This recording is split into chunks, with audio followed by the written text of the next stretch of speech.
What's going on, Clarence? Cornmeal. Let's do it. D-man alright. Whoa. D-man alright. Spicy mafia. Spicy mafia.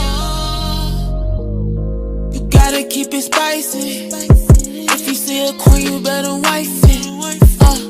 While we lit than a lighter. I've noticed you taking a more active role in various Telegram chats and on Twitter, and calling out people who it's sort of interesting, the Streisand effect that happens when you interact with people, because on the one hand there is kind of your licking the back of your hand and bitch slapping them in social media, and then you sort of raise their profile a little bit.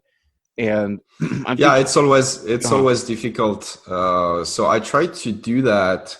To people who already have a profile somewhat, or that are supported by other community leaders, or perceived as, valuable member of the community. Because if not, if there are nobody to begin with, there's not that much of a point of doing it. Right.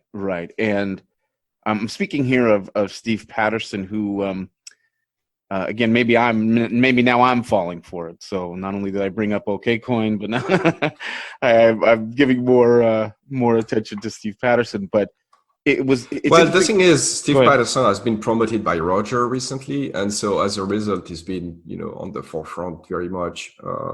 So I think he's fair game. Okay, and that was what I was. That's how you got me to sort of think about it. So Patterson is fancies himself a philosopher, and he's had a fairly popular podcast called Patterson in Pursuit. He delves into sort of the deep weeds of philosophy. And back in, I think, 2014, he wrote a fairly influential pamphlet / book on Bitcoin. And a lot of people have cited it, at least to me, as being important. And I'll confess to having sympathies for him along the way. He entered the conversation, and here I believe is the tension, whether it's less so with Roger, because I think Roger does have technical chops to a degree, but he'll be the first to admit he's not a developer, and he's not, and he defers. But here I think is the real tension. We've set ourselves up as this sort of censorship-resistant answer to Bitcoin Core, to the R-Bitcoin subreddit. We've talked a lot about openness, and a lot of us are self-described anarcho-capitalists. And so it sort of carries this stereotype that anything goes. We're all heroin slamming, sitting around watching porn, just freedoming it up and letting everybody in, and all that good stuff. And there's no governance. There's no governor in the engine sense that kind of monitors things and slows things down. And so Patterson came in and was critical of the 2 megabyte soft cap, and basically throwing around words like centralization, or sort of the Hayekian notion of central planning, and how we have devs now becoming this ivory tower. Séchet and this group is ABC is sort of becoming the new Bitcoin Core, the new Greg Maxwell's, the new block streams, the new so on. So I mean, you're familiar with all the arguments, but I'm just catching up listeners in case they're unaware. And you let him go for a while, and I think he had a couple of defenders, or at least people, trying to talk with him. And then, and then you entered the chat and just started to dismember him by asking technical questions, how much code he's committed, and then that turned into, why are you avoiding the questions? Why won't you answer? This is an economics question, not a technical one. And you kept redirecting the conversation back to, wait a second. Who are you? What have you done? Where's your skin in the game? And then I'm not sure who, but I think someone involved in certainly in our camp, booted Patterson, and then that led to charges of censorship and so on. Can you address that sort of idea, and we can smuggle in the soft cap conversation too, but specifically the issue of, does this go to the culture idea theme that I'm trying to touch on here, that you're trying to now exercise and sort of model to people? Well, so here is the deal. There is, if you need to answer to everybody on the internet, you're going to spend your life doing only that. And even then you won't have enough time, right? So you need to focus on either people of ID that have proven that they have some merit behind them, right? Because, just because otherwise, everybody has an opinion. And so you're going to have like billions of people of opinions that you have to address. And the thing is, so Steve has no technical skills that I know of. So on that front, his ideas on that front are, essentially worthless. And by that you can judge on any achievement. I'm not saying like you need to have like that diploma or you need to have done this or that stuff, right? But if you have some skill in some area, there should be something visible in the world that demonstrate that you have those skills. But what he's saying, his thesis is essentially, well, this is not just a technical project, and he's absolutely right on that front. This is not just a technical project, and the developer know a lot about technical stuff, but essentially they are complete morons when it comes to everything else, right? That's the basis of his thesis. And this is not a thesis that stand the test of reality, right? Because when we look at the test of reality, when Segwit 2x was happening, for instance, I explained the game theory then, and so that it would likely fail. And what I explained would happen, essentially ended up happening. And the same happened with Craig Wright and a few other events like that.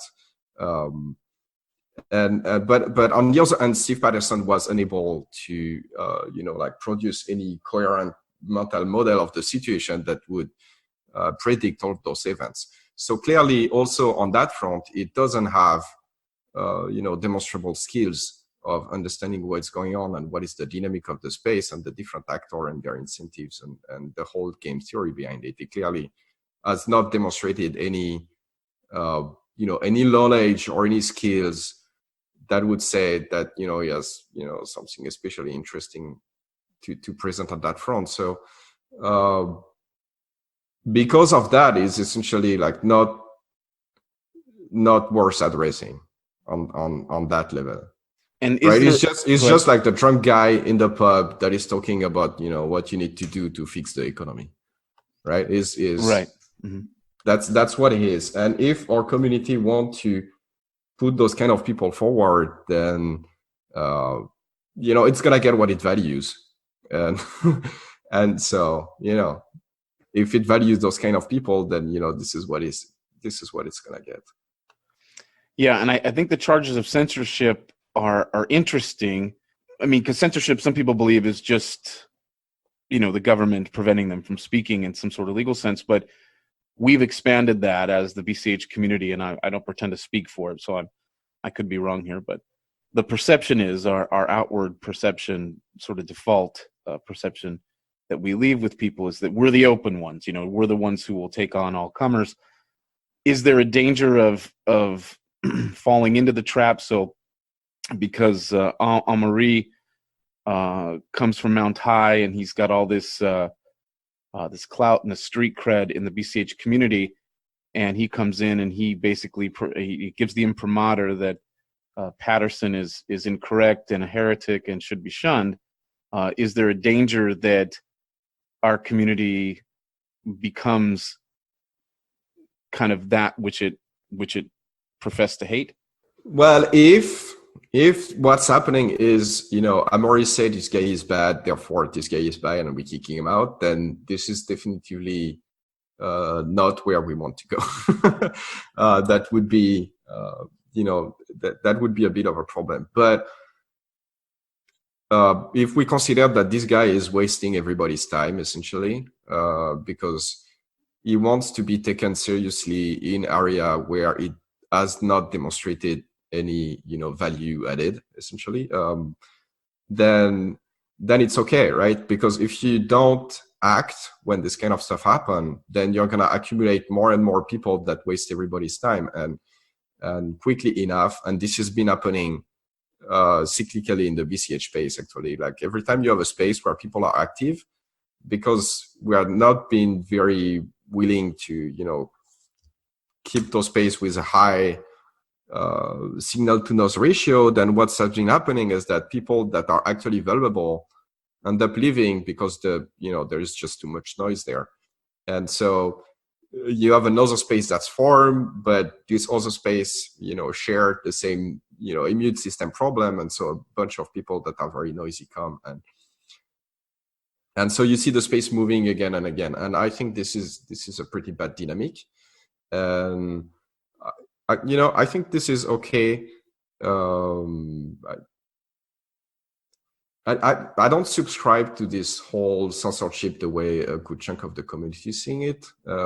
It's probably a fairly unpopular opinion, but there is this idea in the BCH community that BTC is where it is instead of BCH being number one, because there was so much censorship on Bitcoin Talk and our Bitcoin. Mm-hmm. But when you look at the actual numbers, I mean, those places have been destroyed by the censorship, right? So that doesn't explain the situation, actually.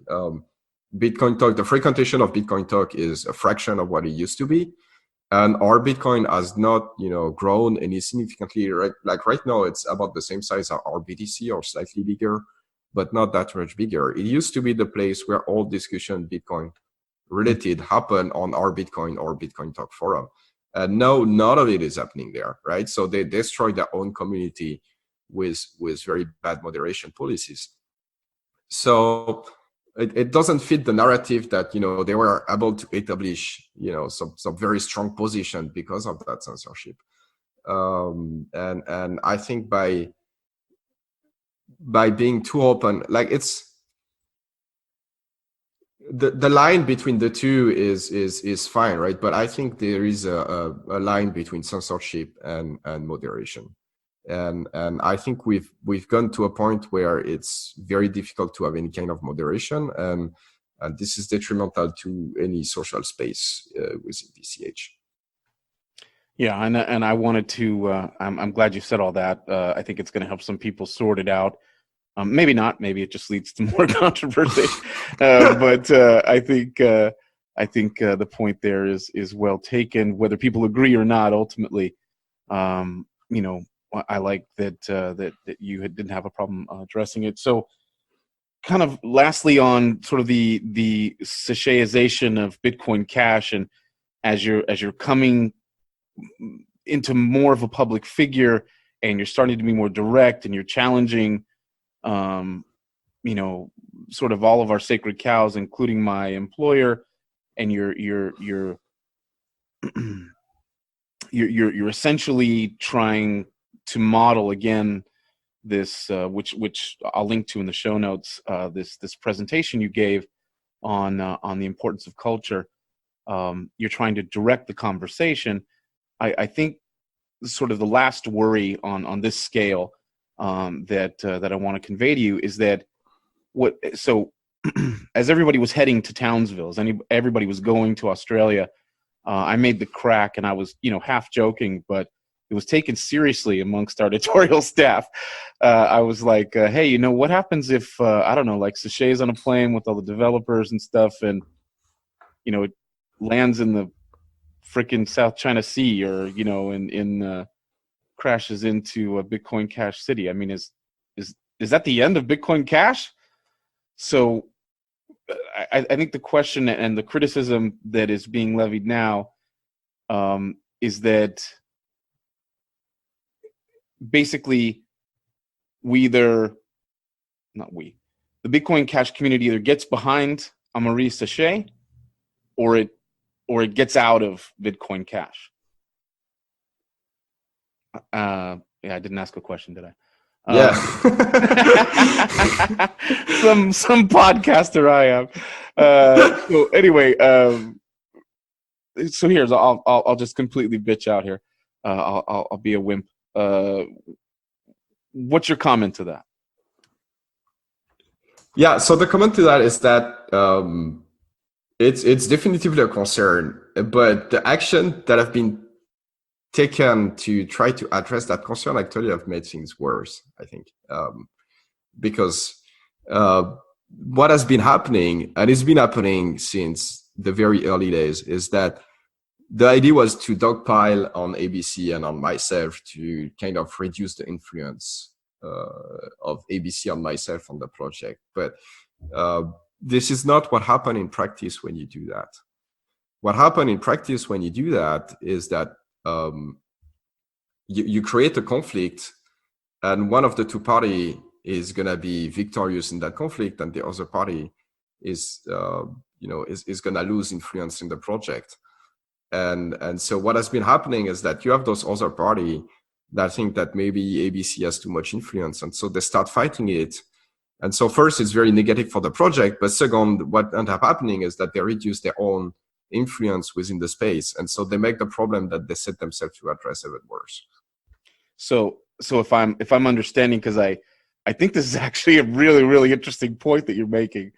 So if they point and say Amaury Séchet and ABC is too powerful, it's his way or the highway, and you guys need to, and then people leave because they've pointed this out, then de facto, I mean, essentially what they're doing is they're elevating Amaury and ABC even more, right? Yeah. This is how it ended up playing out. Like, look at what happened when there was the fork with BSV, right? So we took a stand that it was not okay to scramble the whole roadmap at the last minute for under concern that were fallacious, and BU tried to seize the opportunity of BSV being very strong against ABC to try to try to let them beat us as much as possible, and in the hope that they would come as the leader of it, or at least more influential than they used to. And what I said at the time was that the game that they were playing would damage BCH, and it also damage BU unless they managed to destroy ABC, right? And so they did not manage to destroy ABC in the process. And so what happened is that it effectively damaged BCH and it damaged BU. But the reaction that I get from that at the time were people saying like, why do you want BU to be damaged? It's like, no, this is not what I'm saying. If I say, if you jump out of that building, you're going to hurt yourself, probably die. It doesn't mean that I want you to hurt yourself and die. It's just, it's a statement of how the shit is going to unfold if some action are taken. And so this is effectively what has been happening. And you see that pattern, it has happened also with Tom Harding, which used to lead XT when XT was a thing.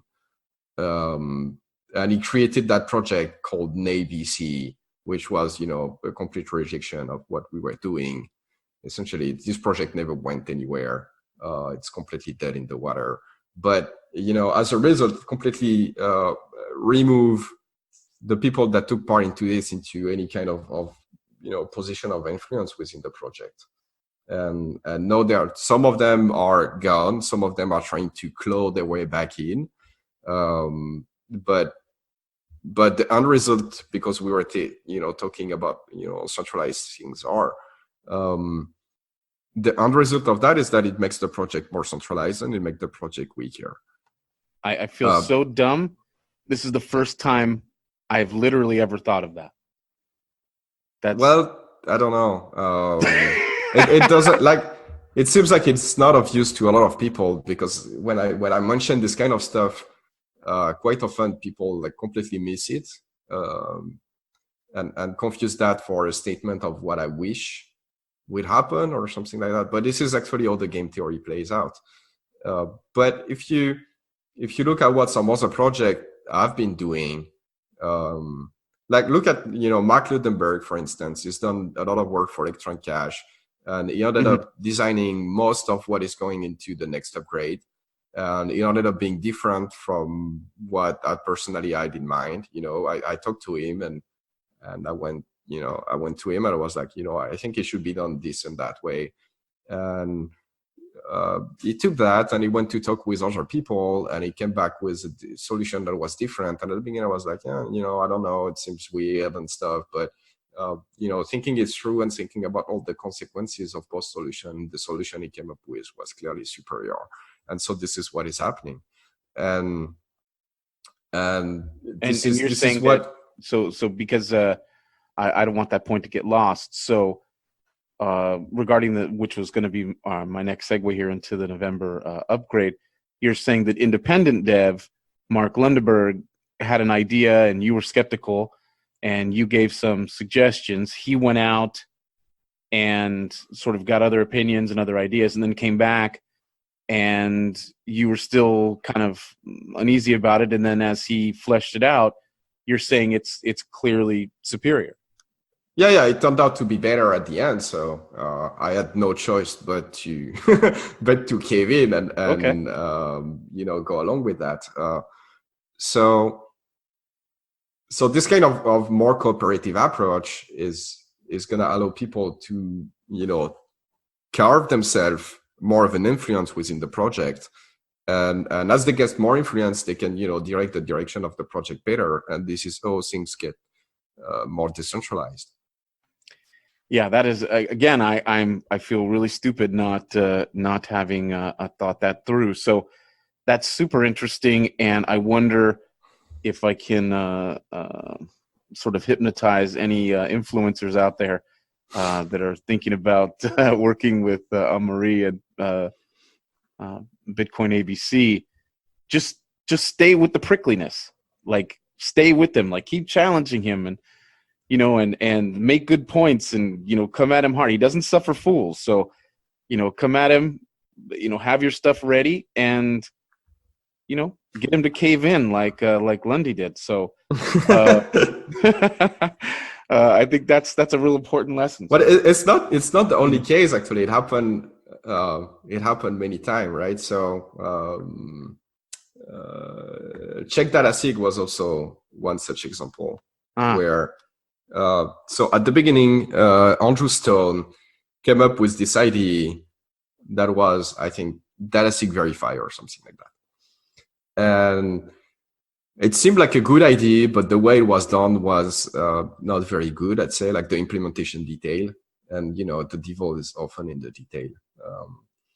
So the actual implementation of it was not very good, but the general idea was very good and there was a lot of traction behind it. And so Anthony Ziegler. So what happened first is that people addressed feedback to Andrew, and Andrew was like, fuck it, this is this is what it is, or this is not what it is, and essentially put people in a catch-22 situation, right? Because either you end up taking over, and then it's like, oh, people are evil because they take my idea, but they do it differently, and no, they pretend it's there, or we don't do it at all because it's not good in such a way. But then, we are evil because we are blocking the idea, and yada. So it was, the whole stuff was going in a very bad direction. And it's still doing it now. If you look on social media, what he's saying is still bitching about that. Anyway, so Anthony Ziegler ended up taking over. He's like, okay, Andrew is not going to address any of the feedback. So I guess if this is going to happen, someone is going to have to take the lead on that. And so he did, and he gets our feedback from Chris Pascia and Clemens Lace and Omeni as well, like from a few other people, right? And we ended up with a design that is much, much better than the original DSV, and it's been deployed, and now it's quite a success. So this is the kind of behavior you want to have if you want to have an influence. And then as you reliably exhibit that behavior, then your influence within the project is going to grow, right? And if one day I decide to go rogue and do some stupid shit, then those people are going to be able to demonstrate that, you know, Amaury has gone crazy or he has sell out or whatever. So we need to disregard his latest ID. And because they are going to have, you know, some cloud that have built up over time, then, you know, their concern is going to be legitimate. This is how you end up with a more decentralized system. You gotta keep it spicy.